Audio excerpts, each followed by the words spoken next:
Dia, boa tarde, boa noite.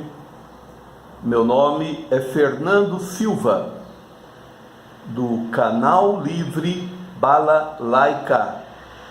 Bala separado, Laica, com C. Tudo bem?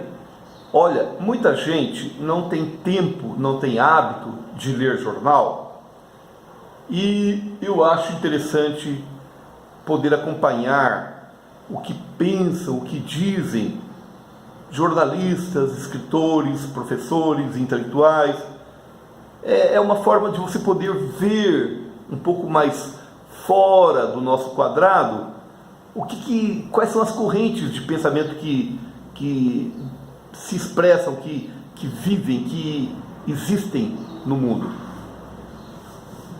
Os jornais, existe um ditado que diz o seguinte, um ditado não, uma brincadeira, né? Que a única verdade do jornal é a data, porque o resto é tudo mentira. Por que se fala isso? Porque o jornal, ele tem a forma de dar o enfoque, de dar uma notícia, já é uma manipulação. Você tem um meio copo d'água. Você pode falar que ele está meio cheio ou meio vazio. O jornal, quando ele dá uma notícia, ele manipula pela forma como falar, pelo enfoque da notícia. Ele prefere falar disto e não daquilo, ou ouve tal pessoa, mas não vê o outro lado. Então, tudo isso é manipulação. Mas os jornais, certos grandes jornais que têm uma certa postura democrática, dão espaço para pessoas de pensamento mais independente do próprio jornal se expressarem. Então, este é importante saber, é um papel importante que o jornalismo tem hoje em dia, que os jornais têm hoje em dia. Então, por exemplo, na Folha de São Paulo, sábado passado, dia 30, saiu um artigo do Oscar Vilhena Vieira. Ele é um professor de Direito da Fundação Getúlio Vargas, aqui de São Paulo. Ele é um mestre em Direito pela Universidade de Colômbia dos Estados Unidos e doutor em Ciência Política pela USP. E é autor do livro A Batalha dos Poderes. Então, o artigo se chama 100 Dias de Populismo. O subtítulo é: as mais louváveis decisões do governo até o presente foram as de voltar atrás. Vamos lá. Os populistas são devoradores de instituições e inimigos viscerais do pluralismo político. Buscam se colocar como representantes diretos da vontade popular e intérpretes exclusivos do bem comum. Lançam uma guerra contínua contra as instituições e grupos que lhes impõem limites e contestam suas verdades. Bolsonaro e seu clã têm cumprido à risca o figurino populista. Em seus primeiros 100 dias de governo, ofereceram demonstrações claras de que são avessos aos protocolos básicos da democracia constitucional, à gramática elementar do pluralismo político, sem falar na liturgia e decoro do cargo.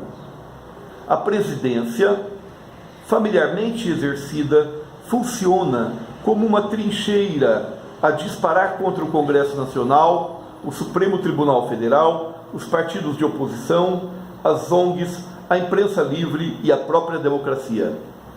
Se não, por que comemorar o golpe de 64?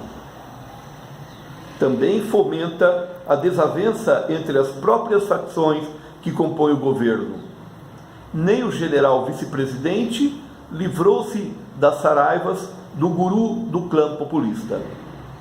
Se isso mantém coesa a chama das brigadas radicais do bolsonarismo, sobretudo no submundo das redes sociais, assusta e afasta um importante contingente de eleitores do presidente que utilizaram o voto como um ato de protesto contra o PT.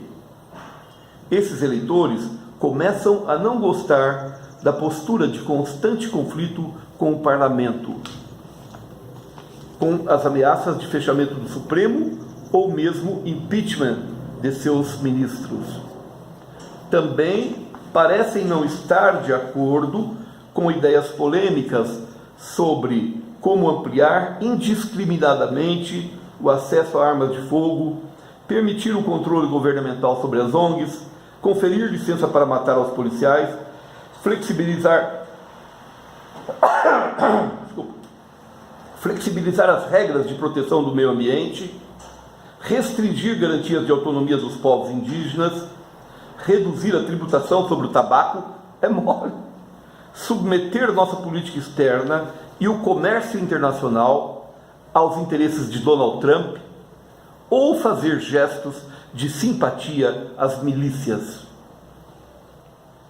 Mais do que a perda de apoio ao centro, como demonstra a última pesquisa do IBOPE, a forma convulsiva de governar assumida nestes 100 dias em que em nada tem contribuído para o enfrentamento de problemas reais que afetam a vida da população, como a falta de segurança pública, baixa qualidade da educação, desemprego de cerca de 13 milhões de pessoas, aumento de tensão em nossas fronteiras, ou ainda a incapacidade de conter o déficit público, que coloca em risco não apenas o desenvolvimento econômico, como o financiamento das políticas sociais.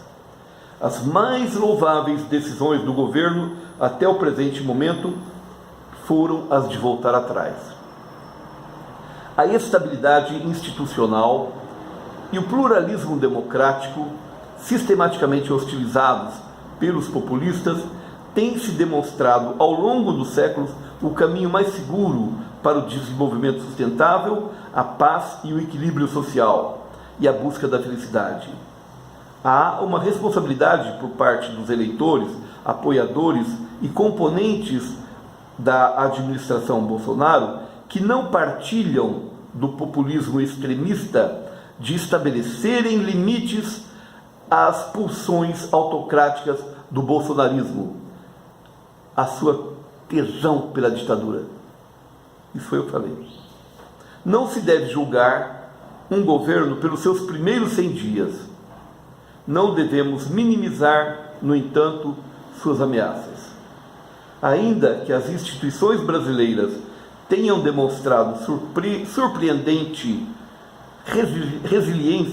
resistência ao longo das últimas décadas, o fato é que poucas vezes foram desafiadas de maneira tão contundente.